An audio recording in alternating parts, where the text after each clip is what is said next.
नेता को कहीं भेजा नहीं जाता। इसलिए जामवंत जी हनुमान जी को जगा रहे हैं कि जागो हनुमान जागो, तुम में अपार बल है, परंपार बुद्धि है,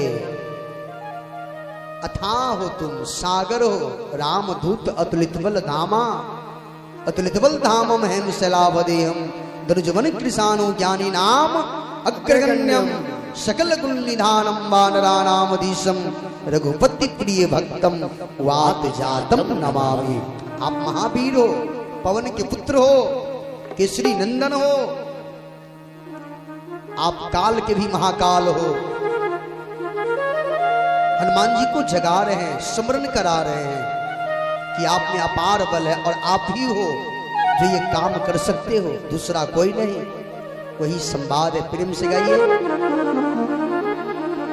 बलि बाधत प्रभु पाठियो, सो तनु बरनी न जाय, उभय घरी महा दीन्ही, सात पदी सने